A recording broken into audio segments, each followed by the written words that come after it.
The 1916 Easter Rising Web Archive was a collaborative project in 2015 and 2016 between the Library of Trinity College Dublin, the Bodleian Libraries from the University of Oxford, and the British Library. The project aimed to identify, collect, and preserve online resources that can contribute to an understanding of the causes, the course, and the consequences of the 1916 Easter Rising, and help to enable critical reflection on the diverse ways in which it was commemorated and engaged with in 2016. This paper will review the project and outline the challenges and opportunities that emerge as the project progressed. In particular, it will highlight the challenges that arose from working across multiple jurisdictions, as well as the implications of different legislative frameworks for archive curation and ultimately for the content and structure of web archive collections. The context for the project was the UK legal deposit environment in which the 6 legal deposit libraries worked together to help preserve the UK's knowledge and memory. In 2013, the legal deposit remit was extended from printed material to include non-print, electronically published material, which means that legal deposit libraries may now capture and archive any freely available websites that are published or hosted in the UK. This happens in the UK Web Archive, with the British Library providing the technical and curatorial infrastructure, and all legal deposit libraries contributing at both the strategic and planning level, and through curating themed collections. The Bodleian Libraries primarily collected UK websites under the provisions of electronic legal deposit legislation, whilst the Library of Trinity College Dublin focused on websites in the .ie domain. As the UK legislation does not apply to the Republic of Ireland, websites within the .ie domain were collected on a voluntary basis with the express permission of website owners. Websites identified for inclusion in the collection were curated and annotated using the British Library's web archive tool W3 Act. The tool allows curators to enter the URLs of websites to be included in the collection, add descriptive metadata such as title, subject, and author, provide information about the selection process, and set a crawl policy and schedule for each target. W3 Act also provides functions to initiate and administer the permission process and to monitor crawl results for quality assurance purposes. The resulting collection was started in July 2015 and ended in December 2016 and contains 318 targets, which are websites or subsections of websites. Of the 318 websites, 146 of them were hosted outside the UK web domain. This required us to secure the express permission of website owners in order to harvest their content and for it to appear in the UK Web Archive. Some Web Archive projects seek permission from website owners and operate on a model where it is presumed that owners agree to their website being archived and made publicly accessible if no response to the contrary is received from them, or if owners provide informal permission via email or verbal communication. Our project, as it was covered by UK legislation, legally required us to operate within a permissions framework where explicit formal permission was required to allow any material to be archived and made publicly available on an open access basis. This included a licensing agreement confirming the website owner had the authority to give permission and had not included any material that infringed the copyright or intellectual property rights of any third party, if the website was to be made publicly accessible on an open access basis. Through this process, we received 61 permissions to archive websites. 2 organisations agreed in principle to archiving their websites but were not in a position to sign the licensing agreement, and there were 83 websites from which we received no response, so they could not be included within the archive. This gives us a permissions rate of 42%. A description of a sample of websites selected and captured will provide an indication of the scope of the collection and the variety of material included. Traditional newspapers have for some time shared news through multiple platforms, with printed newspaper articles being reproduced online. Web archiving not only collects the digital equivalents of traditional paper archive resources, but preserves the added functions that online platforms provide, such as the opportunity to directly comment and debate, revealing information about how content is viewed and shared. Increasingly, news media is being created solely in a digital environment, with online news outlets offering alternative sources for information. These have moved from simply collecting and sharing to featuring interactive elements, such as an online poll conducted by the journal.ie, asking readers if they would be attending an Easter Rising centenary event, which garnered over 12,000 responses, or linking to video and photo sharing websites, such as this Lego stop-motion film created by a primary school in County Cork as an example of how children in Ireland engage with the centenary through school projects.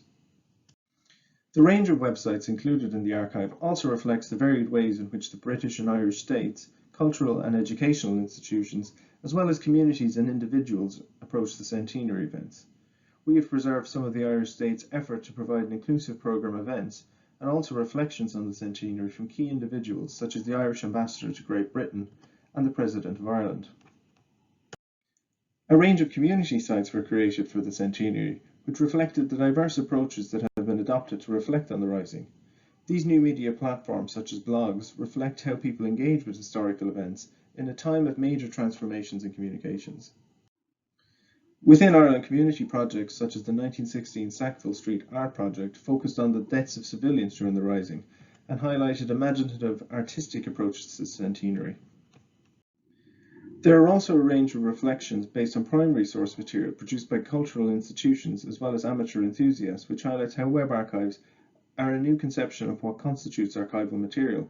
And this requires an awareness of the increasingly significant role that digital technologies are playing in historical research.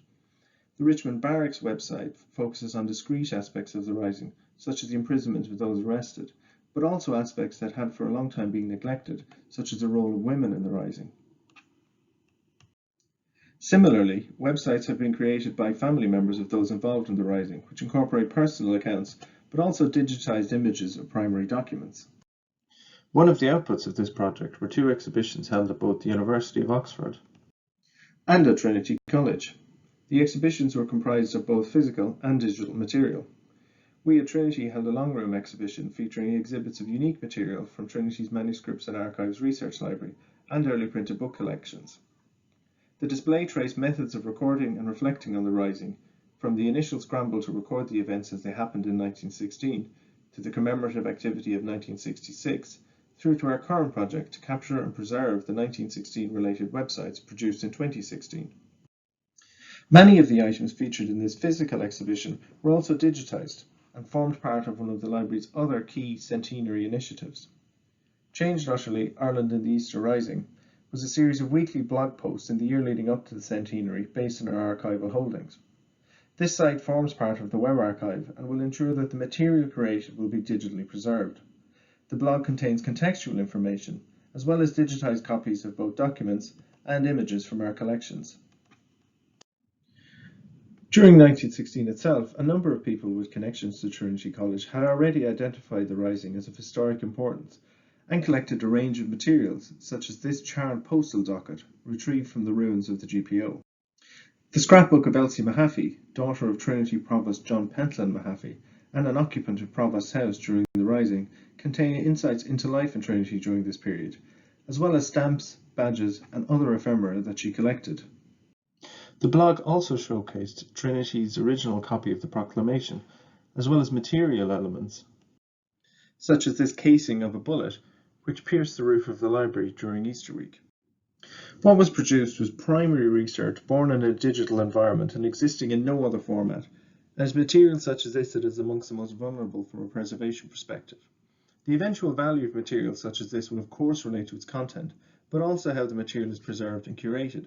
The blog and the web archive allow Trinity to maximise the opportunities offered by new digital platforms to extend the accessibility of our collections, and form part of the Library of Trinity College Dublin's wider strategy to accelerate access to digital content in order to catalyse new avenues of scholarship. This project also highlighted the challenges of managing a web archive project across multiple institutions with multiple jurisdictions with differing legislative arrangements around non-printed material. Web archiving is primarily carried out in Ireland on a permissions basis as a result of the lack of a legislative framework. The creation of themed web archive collections requires multiple levels of manual input from both the curatorial and the technical aspects. Identifying and selecting websites, manually adding descriptive metadata, carrying out quality assurance of crawl results, ingesting data, and finally making web archive resources publicly available is a resource-intensive undertaking. And initiating and administering any permission or licensing process adds a very time-consuming extra layer of complexity. This may include identifying individual website owners and their contact details to be able to send a permission request, answering questions by larger organisations who in principle agree with their website being archived, but are themselves unsure who controls the copyright of their web content and can make a decision to grant licenses, or simply following up unanswered permission requests. The initial responses to our requests were usually positive, We have noted that for some, the terms of the licence agreement were a deterring factor, due to the complexities and restrictions imposed by the UK legislative environment in which we were operating. In the main, in the Republic of Ireland, organisations and individuals were cognizant of the need for website preservation to secure the sustainability of their outputs, but were unsure about the mechanisms to achieve this, and were heartened by our contact offering to provide an infrastructure in which this could take place. These included websites created by academic researchers working on large-scale digital projects such as the Century Ireland Project, an online historical newspaper that tells the story and events of Irish life from a century ago, and an Irish Research Council funded project to record and analyse historical graffiti from Maynooth jail in Dublin, where many of the leaders of the Rising were imprisoned. This collaborative project demonstrated how the fusion of digital methodologies and traditional historical research can create a space for the exploration of new avenues of scholarship. Themed web archive collections contain manageable amounts of curated data and act as an example of how the enterprising changes in archive curation and management can aid in enhancing the credibility of web resources as a source of primary material. The diverse range of material exchanged over the World Wide Web poses a challenge to our understanding of what our cultural heritage consists of. We need to ask, how can we prevent the vast amount of cultural and intellectual content delivered through the medium of the internet from disappearing, with many of the websites captured during this project not even existing anymore on the live web? Traditional archives consisting of printed material are tangible physical artifacts that have long been considered essential to preserve for posterity. These are now being joined by blogs, online news media, and websites dedicated to individuals and organisations, as well as initiatives by cultural institutions that digitise material, allowing access from anywhere in the world, opening up their collections beyond the boundaries of libraries, museums, and even countries. These provide essential insights into how people engage with contemporary events that will themselves become the subject of future research. Academics now reflect on the events organised on the 50th anniversary of the Easter Rising in 1966 and how these events were framed, the aspects that were championed, and the critical viewpoints that were denied expression. In a similar way, the material that is now in the process of being created will be an essential resource for future researchers in their attempts to analyse how the generations of 2016 engaged with the legacy of the Rising and the approaches that they championed. Our reliance on these new media platforms to provide a window into life in the early 21st century will only grow, but their utilisation as a historical source in the future necessitates their preservation in the present. The valuable partnership created between the three institutions on this project utilised Oxford's inclusion in non-print UK legal deposit legislation, the technical infrastructure and expertise of the British Library, and merged these with the wealth of material available in the .ie domain, which Trinity College made available on a permissions basis. Collectively, these serve to deepen and strengthen the historic bonds between the UK legal deposit libraries and reimagines these bonds for the digital age. This development of more diverse, collaborative networks can facilitate mutually beneficial partnerships that are based on our collective commitment to devise innovative approaches to emerging digital opportunities. Thank you for listening.